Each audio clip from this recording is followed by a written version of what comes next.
আমরা সন্ত্রাস করব না, আমরা সন্ত্রাস করতে কাউকে দেব না। আমরা দুর্নীতি করব না, কাউকে দুর্নীতি করতে দেব না। গণভোট করতে হবে নভেম্বর মাসের মধ্যে, এটা আমরা দাবি নিয়ে আসছি। যদি আইনগত ভিত্তি, সাংবিধানিক ভিত্তি দেওয়া না হয়, তাহলে আবার যদি যেন তেন ভাবে কোন নির্বাচন হয়, সেই নির্বাচন আমাদেরকে আরেকটা কায়দায়, আরেকটি ফ্যাসিবাদের যুগে নিয়ে যাবে, এতে কোনো সন্দেহ নেই। আমরা একটা নতুন বাংলাদেশ পেয়েছি, যে বাংলাদেশ আগামী দিনে ঘুরে দাঁড়ানোর জন্য, মাথা উঁচু করে দাঁড়ানোর জন্য আগামী জাতীয় সংসদ নির্বাচনের মাধ্যমে প্রকৃত অর্থে জনগণের যে প্রতিনিধি, তারাই আগামী দিনে সরকার গঠন করবেন এবং আমরা একটা নতুন বাংলাদেশ পাবো ইনশাআল্লাহ। আপনারা নিশ্চয় খেয়াল করেছেন, আমরা বারবার বলে এসেছি, জুলাই সনদের সাংবিধানিক এবং আইনি ভিত্তি দিতে হবে। এই জন্যই দিতে হবে যে জুলাই সনদের মধ্যে জুলাই আন্দোলনের স্বীকৃতি থাকবে। জুলাই আন্দোলনে যারা স্টেক হোল্ডার, তাদেরকে এখানে অ্যাকোমোডেট করা হবে। জুলাই আগস্ট আন্দোলনে পরবর্তী সময়ে আমরা যে রাষ্ট্র সংস্কার, বিধ্বস্ত বিপর্যস্ত রাষ্ট্র, এটা আইন শৃঙ্খলা বাহিনী বিপর্যস্ত বিধ্বস্ত, বিচার ব্যবস্থা বিপর্যস্ত বিধ্বস্ত, বিচারকরা দলীয় ভূমিকা পালন করেছিল। নির্বাচন কমিশন ছোট জগৎ না, আগের রাত্রেই ভোট কমপ্লিট করে পরের দিন একটা 2018 সালে একটা নাটক মঞ্চস্থ করে কাকে কোথায় কয়টা দিবে, যেমনি ভাবে চাঁপাইনবাবগঞ্জ সদর আসন এবং চাঁপাইনবাবগঞ্জ 2 নাচল ঘোড়ার ব্যবস্থা করে এই দুইটা আসন বিএনপির নেতৃত্বে জোটকে দেওয়া হয়েছিল। এটা আওয়ামী লীগের পক্ষ থেকে দেওয়া হয়েছে, এখানে কোনো নির্বাচন হয়। তাহলে এই ছোট জগন্নাথ নির্বাচন কমিশন, মানবাধিকার কমিশন, দুর্নীতি দমন কমিশন থেকে শুরু করে রাষ্ট্রের বিভিন্ন অঙ্গ প্রত্যঙ্গ যেভাবে পচে গিয়েছিল, ধ্বংসপ্রাপ্ত হয়েছিল, সেগুলোকে সংস্কার করতে হবে। না হলে এত রক্ত, এত কোরবানির তো কোনো অর্থ হয় না, নাকি বলেন? সংবিধান বারবার কাটাছেঁড়া করে করে সংবিধানকে একটা দলীয় সংবিধানে পরিণত করা হয়েছে।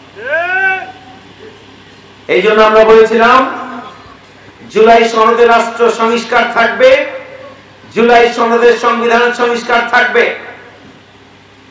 এবং এই জুলাই সনদের আইনগত ভিত্তি দিতে হবে। আমরা গণভোট চেয়েছি,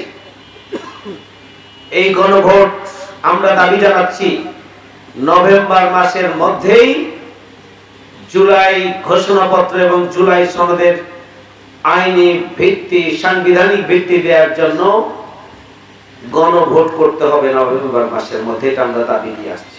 যদি আইনগত ভিত্তি, সাংবিধানিক ভিত্তি দেওয়া না হয়, তাহলে আবার যদি যেন তেন ভাবে কোন নির্বাচন হয়, সেই নির্বাচন আমাদেরকে আরেকটা কায়দায়, আরেকটি ফ্যাসিবাদের যুগে নিয়ে যাবে, এতে কোনো সন্দেহ নেই।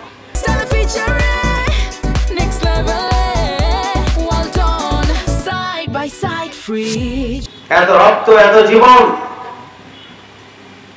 এত আহত, এত বঙ্গুত্ব বরণ করার তখনই সার্থক হবে যখন একটা গ্রহণযোগ্য নির্বাচন হবে, যখন লেভেল প্লেইং ফিল্ড নিশ্চিত করা হবে, আইন শৃঙ্খলা বাহিনীর নিরপেক্ষ ভূমিকা নিশ্চিত করা হবে এবং নির্বাচনের বিভিন্ন কার্যক্রমগুলোকে, বিভিন্ন বিধি উপবিধিগুলোকে সংশোধন করে একটা ফ্রি, ফেয়ার, ক্রেডিবল ইলেকশনের জন্য যখন সরকার উদ্যোগ গ্রহণ করতে পারবে এবং এই ধরনের একটি গ্রহণযোগ্য নির্বাচন যখন হবে, তখনই আমাদের শহীদদের রক্ত কথা বলবে, শহীদদের যে জন্য জীবন দিয়েছে সেই স্বপ্ন বাস্তবায়িত হবে, জনগণের সরকার প্রতিষ্ঠিত হবে ইনশাআল্লাহ। এখন এদেশের জনগণের বক্তব্য হচ্ছে